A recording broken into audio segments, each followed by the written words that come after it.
ਵਾਹਿਗੁਰੂ ਜੀ ਕਾ ਖਾਲਸਾ ਵਾਹਿਗੁਰੂ ਜੀ ਕੀ ਫਤਿਹ।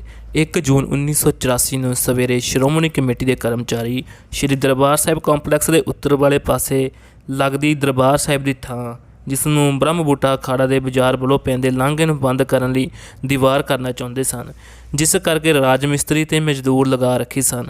ਪਰ ਬ੍ਰਹਮ ਬੂਟਾ ਬਾਜ਼ਾਰ ਵਿੱਚ ਤਾਇਨਾਤ CRPF ਦੀ ਗਾਰਡ ਆਪਣੇ ਉੱਚ ਅਧਿਕਾਰੀਆਂ ਦੇ ਹੁਕਮ ਅਨੁਸਾਰ ਇਸ ਲਾਂਘੇ ਰਾਹੀਂ ਉੱਤਰੀ ਦਰਸ਼ਨੀ ਦਿਓੜੀ ਅਰਥਾਤ ਚੌਂਕ ਘੰਟਾ ਘਰ ਤੱਕ ਸਰਕਾਰੀ ਫੋਰਸਾਂ ਦੀ ਗਸ਼ਤ ਨੂੰ ਜਾਰੀ ਰੱਖਣ ਦੇ ਮਨੋਰਥ ਨਾਲ ਉਹਨਾਂ ਨੂੰ ਦੀਵਾਰ ਦੀ ਉਸਾਰੀ ਕਰਨ ਤੋਂ ਜ਼ਬਰਦਸਤੀ ਰੋਕਣ ਦੀ ਕੋਸ਼ਿਸ਼ ਕਰ ਰਹੀ ਸੀ। ਜਦ ਸ਼੍ਰੋਮਣੀ ਕਮੇਟੀ ਦੇ ਕਰਮਚਾਰੀਆਂ ਨੇ ਉਸ ਲਾਂਘੇ ਨੂੰ ਬੰਦ ਕਰਨ ਦੇ ਮਨੋਰਥ ਨਾਲ ਰਾਜ ਮਿਸਤਰੀਆਂ ਤੇ ਮਜ਼ਦੂਰਾਂ ਨੂੰ ਉਸਾਰੀ ਦਾ ਕੰਮ ਜਾਰੀ ਰੱਖਣ ਲਈ ਕਿਹਾ ਤਾਂ CRPF ਦੇ ਸਿਪਾਹੀਆਂ ਨੇ ਉਹਨਾਂ ਵੱਲ ਆਪਣੀਆਂ ਰਾਈਫਲਾਂ ਸੇਧ ਦਿੱਤੀਆਂ ਤੇ ਫਿਰ ਕੰਪਲੈਕਸ ਦੇ ਉੱਪਰੋਂ ਹੀ ਫਾਇਰਿੰਗ ਸ਼ੁਰੂ ਕਰ ਦਿੱਤੀ। ਅਸਲ ਵਿੱਚ ਇਹ ਕੰਪਲੈਕਸ ਦੇ 4 ਚੁਫੇਰੇ ਮੋਰਚਾਬੰਦੀ ਕਰੀ ਬੈਠਾ ਪੈਰਾਮਿਲਟਰੀ ਫੋਰਸ ਦੇ ਅਧਿਕਾਰੀਆਂ ਦੀ ਇੱਕ ਗਿਣੀ ਮਿਥੀ ਹੋਈ ਸਰਕਾਰੀ ਸਾਜ਼ਿਸ਼ ਦੇ ਤਹਿਤ ਦਰਬਾਰ ਸਾਹਿਬ ਕੰਪਲੈਕਸ 'ਤੇ ਫਾਇਰਿੰਗ ਖੋਲ੍ਹ ਦੇਣ ਦਾ ਇੱਕ ਖੁੱਲ੍ਹਾ ਸਿਗਨਲ ਸੀ।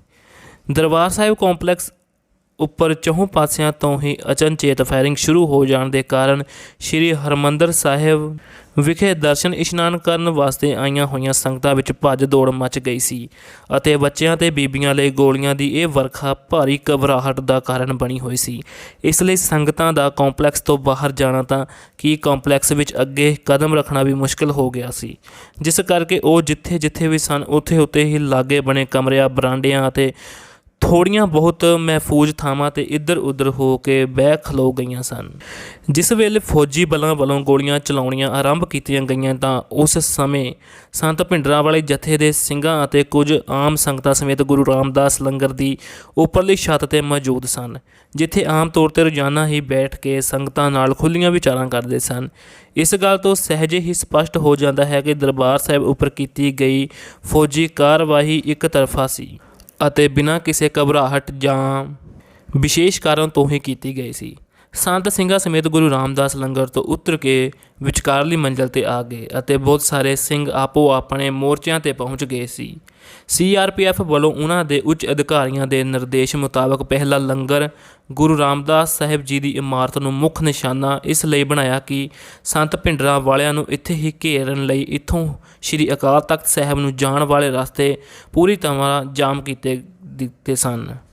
ਇਸ ਲਈ ਗੁਰੂ ਰਾਮਦਾਸ ਲੰਗਰ ਹਾਲ ਇਮਾਰਤ ਦੇ ਨਾਲ ਸ਼੍ਰੀ ਹਰਿਮੰਦਰ ਸਾਹਿਬ ਦੀ ਪਰਿਕਰਮਾ ਤੇ ਬਰਾਂਡਿਆਂ ਵਿੱਚ 4 ਚੁਫੇਰਿਓਂ ਗੋਲੀਆਂ ਚਲਾਈਆਂ ਜਾ ਰਹੀਆਂ ਸਨ।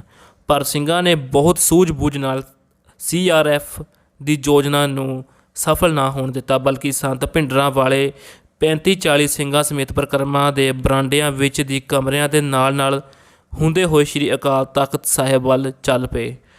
ਇਹ ਵੀ ਇੱਕ ਵੱਖਰਾ ਹੀ ਦ੍ਰਿਸ਼ ਸੀ ਕਿ ਇੱਕ ਪਾਸੇ ਫੌਜੀ ਦਲਾਂ ਵੱਲੋਂ ਮੀਂਹ ਵਾਂਗ ਗੋਲੀਆਂ ਦੀ ਵਰਖਾ ਕੀਤੀ ਜਾ ਰਹੀ ਸੀ ਅਤੇ ਦੂਜੇ ਪਾਸੇ ਡਰ ਭੈ ਤੋਂ ਰਹਿਤ ਅਡੋਲ ਅਤੇ ਸਹਿਜ ਅਵਸਥਾ ਵਿੱਚ ਆਮ ਵਾਂਗ ਖੁੱਲ੍ਹੇ ਕਦਮੀ ਸੰਤ ਸਿੰਘਾਂ ਸਮੇਤ ਤੁਰੇ ਜਾਂਦੇ ਹੀ ਕੁਝ ਜ਼ਰੂਰੀ ਨੁਕਤੇ ਨਾਲ ਦੇ ਸਿੰਘਾਂ ਨੂੰ ਦੱਸਦੇ ਜਾ ਰਹੇ ਸਨ।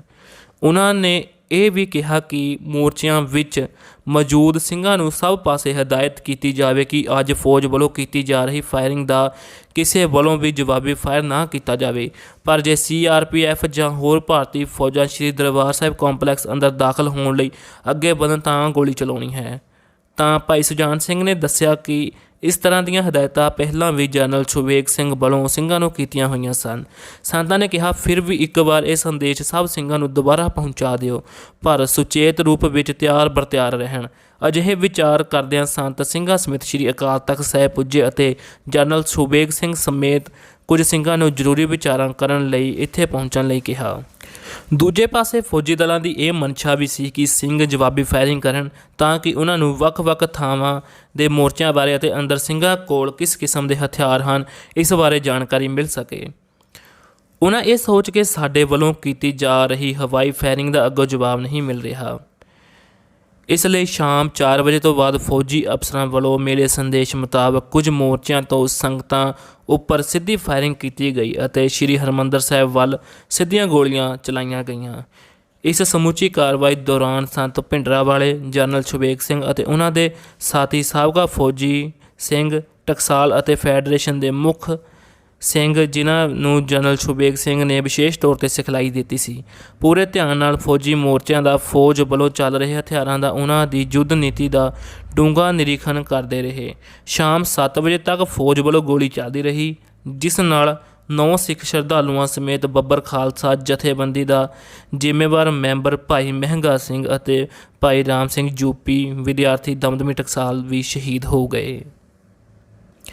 ਅੱਜ ਦੀ ਸਮੁੱਚੀ ਕਾਰਵਾਈ ਤੋਂ ਫੌਜੀ ਅਫਸਰਾਂ ਅਤੇ ਜਰਨੈਲਾਂ ਨੂੰ ਭਾਰੀ ਨਿਰਾਸ਼ਾ ਹੋਈ, ਕਿਉਂਕਿ ਉਹਨਾਂ ਦੀ ਸੋਚ ਸੀ ਕਿ ਅੱਜ ਦੀ ਗੋਲੀਬਾਰੀ ਨਾਲ ਕੰਪਲੈਕਸ ਦੇ ਅੰਦਰ ਭਾਰੀ ਹਫੜਾ ਦਫੜੀ ਮਚੇਗੀ ਅਤੇ ਭਿੰਡਰਾਂਵਾਲੇ ਜਥੇ ਦੇ ਸਿੰਘਾਂ ਵੱਲੋਂ ਅੰਧਾਧੁੰਦ ਜਵਾਬੀ ਫਾਇਰਿੰਗ ਹੋਵੇਗੀ, ਪਰ ਅਜਿਹਾ ਕੁਝ ਨਾ ਹੋਇਆ।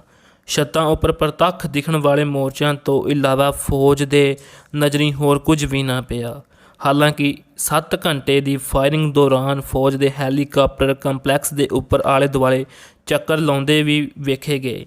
ਇਸ ਤੋਂ ਅਗਲੀ ਬਦਲਵੀਂ ਕਾਰਵਾਈ ਤਦ ਹੀ ਸੰਭਵ ਹੋ ਸਕਦੀ ਸੀ ਜੇ ਫੌਜੀ ਜਰਨੈਲਾਂ ਦੇ ਮਨਸੂਬਿਆਂ ਮੁਤਾਬਕ ਮੰਤਵ ਪੂਰਾ ਹੁੰਦਾ, ਪਰ ਸਿੰਘਾਂ ਦੀਆਂ ਬੰਦੂਕਾਂ ਸ਼ਾਂਤ ਰਹਿਣ ਕਾਰਨ ਭਾਰਤੀ ਫੌਜਾਂ ਦੇ ਪੱਲੇ ਕੁਝ ਵੀ ਨਾ ਪਿਆ। ਦੂਜੇ ਪਾਸੇ ਸੰਤ ਭਿੰਡਰਾਂਵਾਲੇ ਅਤੇ ਉਹਨਾਂ ਦੇ ਸਾਥੀ ਸਿੰਘਾਂ ਨੇ ਅੱਜ ਦੀ ਗੋਲਾਬਾਰੀ ਤੋਂ ਆਪਣੀ ਰਣਨੀਤੀ ਅੰਦਰ ਕਈ ਲੋੜੀਂਦੀਆਂ ਤਬਦੀਲੀਆਂ ਕਰਨੀਆਂ ਤੈਅ ਕਰ ਲਈਆਂ ਅਤੇ ਇਸ ਸੰਬੰਧੀ ਉਹਨਾਂ ਅਗਲੀ ਰਣਨੀਤੀ ਨੂੰ ਅੰਜਾਮ ਦੇਣ ਦਾ ਫੈਸਲਾ ਕੀਤਾ, ਕਿਉਂਕਿ ਛੱਤਾਂ ਉੱਪਰ ਬਣੇ ਹੋਏ ਮੋਰਚਿਆਂ ਦਾ ਫੌਜ ਨੇ ਹੈਲੀਕਾਪਟਰ ਰਾਹੀਂ ਨਿਰੀਖਣ ਕਰ ਲਿਆ ਸੀ। ਇਸ ਲਈ ਇਹ ਮੋਰਚੇ ਇਸੇ ਤਰ੍ਹਾਂ ਕਾਇਮ ਰਹਿਣ ਦਿੱਤੇ ਗਏ, ਪਰ ਇਹਨਾਂ ਨੂੰ ਬਦਲਵਾਂ ਰੂਪ ਇਸ ਤੋਂ ਹੇਠਲੀਆਂ ਛੱਤਾਂ ਅਤੇ ਲੁਕਵੇਂ ਅਸਥਾਨਾਂ ਉੱਪਰ ਬਣੇ ਮੋਰਚਿਆਂ ਨੂੰ ਹੋਰ ਮਜ਼ਬੂਤੀ ਦੇਣ ਲਈ ਰਾਤੋਂ ਰਾਤ ਪ੍ਰਬੰਧ ਕਰ ਲਿਆ ਗਿਆ।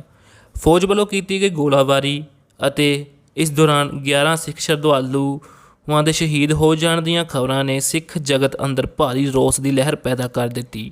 ਸ਼੍ਰੀ ਅੰਮ੍ਰਿਤਸਰ ਸ਼ਹਿਰ ਦੇ ਨਿਵਾਸੀ ਸਿੱਖ ਪਰਿਵਾਰਾਂ, ਵਪਾਰਕ ਦੁਕਾਨਦਾਰਾਂ ਅਤੇ ਸਿੱਖ ਕਰਮਚਾਰੀਆਂ ਨੇ ਫੌਜ ਵੱਲੋਂ ਸ਼੍ਰੀ ਦਰਬਾਰ ਸਾਹਿਬ ਉੱਪਰ ਕੀਤੀ ਗੋਲੀਬਾਰੀ ਬਾਰੇ ਟੈਲੀਫੋਨ ਰਾਹੀਂ ਦੂਰ ਦੂਰ ਤੱਕ ਜਾਣਕਾਰੀ ਦਿੱਤੀ। ਇਸੇ ਤਰ੍ਹਾਂ ਕੁਝ ਅਖਬਾਰਾਂ ਨੇ ਵੀ ਇਸ ਘਟਨਾ ਨੂੰ ਸੁਰਖੀਆਂ ਦੇ ਰੂਪ ਵਿੱਚ ਛਾਪਿਆ। ਪੰਜਾਬ ਤੋਂ ਬਾਹਰ ਬੈਠੇ ਜ਼ਿੰਮੇਵਾਰ ਸਿੱਖਾਂ ਵੱਲੋਂ ਸੰਤਾਂ ਦੇ ਪੀਏ ਭਾਈ ਰਛਪਾਲ ਸਿੰਘ ਅਤੇ ਫੈਡਰੇਸ਼ਨ ਦੇ ਪ੍ਰਧਾਨ ਭਾਈ ਅਮਰੀਕ ਸਿੰਘ ਨੂੰ ਵੀ ਲਗਾਤਾਰ ਫੋਨ ਆਉਂਦੇ ਰਹੇ ਅਤੇ ਉਹ 1 ਜੂਨ ਨੂੰ ਵਾਪਰੀ ਸਾਰੀ ਘਟਨਾ ਬਾਰੇ ਜਾਣਕਾਰੀ ਲੈਂਦੇ ਰਹੇ। ਕਈ ਸਿੱਖ ਵਿਸ਼ੇਸ਼ ਤੌਰ 'ਤੇ ਸੰਤ ਭਿੰਡਰਾਂਵਾਲਿਆਂ ਨਾਲ ਵੀ ਗੱਲਬਾਤ ਕਰਦੇ ਤਾਂ ਸੰਤ ਵੀ ਇਹੀ ਕਹਿੰਦੇ ਕਿ ਅੱਜ ਤਾਂ ਅਸੀਂ ਕਈ ਮਹੀਨੇ ਪਹਿਲਾਂ ਹੀ ਇਹ ਗੱਲ ਕਹਿ ਰਹੇ ਸਾਂ ਕਿ ਕੇਂਦਰ ਸਰਕਾਰ ਦੀ ਨੀਅਤ ਮਾੜੀ ਹੈ ਅਤੇ ਉਹ ਕਿਸੇ ਸਮੇਂ ਵੀ ਸਿੱਖਾਂ ਦੇ ਕੇਂਦਰੀ ਸਥਾਨ ਸ਼੍ਰੀ ਦਰਬਾਰ ਸਾਹਿਬ 'ਤੇ ਹਮਲਾ ਕਰਵਾ ਸਕਦੀ ਹੈ। ਸੋ ਅੱਜ ਇਹ ਹਮਲਾ ਸ਼ੁਰੂ ਕਰ ਦਿੱਤਾ ਗਿਆ ਹੈ। ਬਾਕੀ ਇੱਥੇ ਸਭ ਸਿੰਘ ਚੜ੍ਹਦੀ ਕਲਾ ਵਿੱਚ ਹਨ। ਮੀਰੀ ਪੀਰੀ ਦੇ ਮਾਲਕ ਸ਼੍ਰੀ ਗੁਰੂ ਹਰਗੋਬਿੰਦ ਸਾਹਿਬ ਜੀ ਦੀ ਕਿਰਪਾ ਨਾਲ ਹਮਲਾਵਰ ਭਾਰਤੀ ਫੌਜਾਂ ਦਾ ਮੂੰਹ ਤੋੜ ਜਵਾਬ ਦੇਵਾਂਗੇ। ਹਨੇਰਾ ਹੋਣ ਤੱਕ ਸ਼ਹੀਦ ਹੋਏ ਸ਼ਰਧਾਲੂਆਂ ਦੀਆਂ ਲਾਸ਼ਾਂ ਗੁਰੂ ਰਾਮਦਾਸ ਸਰਾਂ ਦੇ ਸਾਹਮਣੇ ਰੱਖੀਆਂ ਗਈਆਂ, ਜਿੱਥੇ ਸੰਗਤਾਂ ਵੱਡੀ ਗਿਣਤੀ ਵਿੱਚ ਇਕੱਠੀਆਂ ਹੋਈਆਂ। ਵੇਖਣ ਵਾਲਾ ਹਰ ਸ਼ਰਧਾਲੂ ਇਸੇ ਤਰ੍ਹਾਂ ਮਹਿਸੂਸ ਕਰ ਰਿਹਾ ਸੀ ਜਿਸ ਤਰ੍ਹਾਂ ਬਿਨਾਂ ਇਹਨਾਂ ਸਰੀਰਾਂ 'ਚੋਂ ਨਿਕਲ ਰਿਹਾ ਖੂਨ ਸਾਡੇ ਆਪਣੇ ਜਿਸਮ ਵਿੱਚੋਂ ਵਗ ਰਿਹਾ ਹੋਵੇ। ਇੱਧਰ ਤੇਜਾ ਸਿੰਘ ਸਮੁੰਦਰੀ ਹਾਲ ਵਿਖੇ ਸੰਤ ਹਰਚੰਦ ਸਿੰਘ ਲੌਂਗੋਵਾਲ, ਜਥੇਦਾਰ ਗੁਰਚਰਨ ਸਿੰਘ ਟੌਹੜਾ, ਬਲਵੰਤ ਸਿੰਘ ਰਾਮੂਵਾਲੀਆ, ਸਰਦਾਰ ਭਾਨ ਸਿੰਘ, ਸਰਦਾਰ ਅਵਿਨਾਸੀ ਸਿੰਘ ਤੋਂ ਇਲਾਵਾ ਹੋਰ ਬਹੁਤ ਸਾਰੇ ਸ਼੍ਰੋਮਣੀ ਗੁਰਦੁਆਰਾ ਪ੍ਰਬੰਧਕ ਕਮੇਟੀ ਦੇ ਕਰਮਚਾਰੀ ਮੌਜੂਦ ਸਨ, ਜੋ ਸ਼੍ਰੀ ਹਰਿਮੰਦਰ ਸਾਹਿਬ ਵਿੱਚ ਵੱਜੀਆਂ ਗੋਲੀਆਂ ਸ਼ਹੀਦ ਅਤੇ ਜ਼ਖਮੀ ਹੋਏ ਸ਼ਰਧਾਲੂ ਸਿੱਖ ਸੰਗਤਾਂ ਬਾਰੇ ਇਸ ਸਮੁੱਚੇ ਘਟਨਾਕ੍ਰਮ ਦੇ ਸੰਬੰਧ ਵਿੱਚ ਰਾਸ਼ਟਰਪਤੀ ਭਵਨ ਅਤੇ ਪ੍ਰਧਾਨ ਮੰਤਰੀ ਦਫ਼ਤਰ ਨਾਲ ਗੱਲਬਾਤ ਕਰਨ ਦੀ ਅਸਫਲ ਕੋਸ਼ਿਸ਼ ਕਰਦੇ ਰਹੇ। ਸਰਦਾਰ ਬਲਵੰਤ ਸਿੰਘ ਰਾਮੂਵਾਲੀਆ ਜੋ ਰੋਜ਼ਾਨਾ ਹੀ ਕੇਂਦਰ ਸਰਕਾਰ ਅਤੇ ਅਕਾਲੀ ਦਲ ਵਿਚਕਾਰ ਗੱਲਬਾਤ ਦੀ ਕੜੀ ਦਾ ਰੂਪ ਬਣਿਆ ਰਹਿੰਦਾ ਸੀ, ਉਸ ਦੀ ਵੀ ਕੋਈ ਪੇਸ਼ ਨਾ ਗਈ। ਦੇਰ ਰਾਤ ਗਏ, ਜਿਸ ਸਮੇਂ ਕੰਪਲੈਕਸ ਦੇ ਵੱਖ-ਵੱਖ ਹਿੱਸਿਆਂ ਵਿੱਚ ਸੰਗਤਾਂ ਦੀਆਂ ਸਰਗਰਮੀਆਂ ਦੀ ਵੱਖਰੀ ਵੱਖਰੀ ਹਿਲਜੁਲ ਸੀ। ਇੱਕ ਪਾਸੇ ਧਰਮ ਯੁੱਧ ਮੋਰਚੇ ਵਿੱਚ ਗ੍ਰਿਫਤਾਰੀ ਦੇਣ ਆਇਆ ਜਥਾ ਜੋ ਸੰਗਰੂਰ ਜ਼ਿਲ੍ਹੇ ਤੋਂ ਵਿਸ਼ੇਸ਼ ਤੌਰ 'ਤੇ ਇੱਥੇ ਪਹੁੰਚਿਆ ਸੀ। ਕੁਝ ਸੰਗਤਾਂ ਰੋਜ਼ਾਨਾ ਦੀ ਤਰ੍ਹਾਂ ਦਰਸ਼ਨ ਇਸ਼ਨਾਨ ਅਤੇ ਸੇਵਾ ਲਈ ਪਹੁੰਚੀਆਂ ਹੋਈਆਂ ਸਨ ਅਤੇ ਦੂਜੇ ਪਾਸੇ ਸੰਤ ਭਿੰਡਰਾਂਵਾਲੇ ਦੇ ਜਥੇ ਦੇ ਸਿੰਘ, ਫੈਡਰੇਸ਼ਨ ਦੇ ਨੌਜਵਾਨ, ਬੱਬਰ ਖਾਲਸਾ ਜਥੇਬੰਦੀ, ਸ਼੍ਰੋਮਣੀ ਕਮੇਟੀ ਦੇ ਮੁਲਾਜ਼ਮ ਆਦਿ ਵੀ ਆਪੋ ਆਪਣੀ ਸੋਚ ਅਤੇ ਸਰਗਰਮੀ ਸੀ। ਭਾਰਤੀ ਫੌਜਾਂ ਨੇ 7 ਘੰਟੇ ਅੰਧਾਧੁੰਦੀ ਗੋਲੀ ਚਲਾਈ। ਸ਼੍ਰੀ ਹਰਿਮੰਦਰ ਸਾਹਿਬ ਉੱਪਰ ਗੋਲੀਆਂ ਵੱਜੀਆਂ, 11 ਸਿੱਖ ਸ਼ਰਧਾਲੂ ਸ਼ਹੀਦ ਹੋਏ। ਇਸ ਦੇ ਬਾਵਜੂਦ ਤੁਸੀਂ ਸਭਨਾਂ ਨੇ ਜ਼ਾਬਤੇ ਵਿੱਚ ਰਹਿ ਕੇ ਸਿੱਖ ਸਿਧਾਂਤਾਂ ਦੀ ਪਾਲਣਾ ਕਰਨ ਅੱਗੇ ਜਵਾਬੀ ਗੋਲੀ ਨਹੀਂ ਚਲਾਈ। ਪਰ ਸਿੱਖ ਕੌਮ ਨੇ ਇਹਨਾਂ ਹੰਕਾਰੀ ਲੋਕਾਂ ਤੋਂ ਇੱਕ ਗੱਲ ਦਾ ਜਵਾਬ ਲੈਣਾ ਸੀ ਕਿ ਇਹ ਦੱਸ ਸਕਣ ਕਿ ਇਹ ਸ਼੍ਰੀ ਦਰਬਾਰ ਸਾਹਿਬ 'ਤੇ ਗੋਲੀਆਂ ਕਿਉਂ ਚਲਾਈਆਂ। ਸਿੰਘ ਕਿਉਂ ਸ਼ਹੀਦ ਕੀਤੇ? ਇਹਨਾਂ ਕੋਲ ਇਹ ਜਵਾਬ ਲੈਣ ਦਾ ਸਮਾਂ ਵੀ ਜ਼ਰੂਰ ਆਵੇਗਾ, ਪਰ ਹੁਣ ਹਾਲਾਤ ਮੁਤਾਬਕ ਤਿਆਰੀ ਕਰੋ। ਵਾਹਿਗੁਰੂ ਜੀ ਕਾ ਖਾਲਸਾ, ਵਾਹਿਗੁਰੂ ਜੀ ਕੀ ਫਤਿਹ।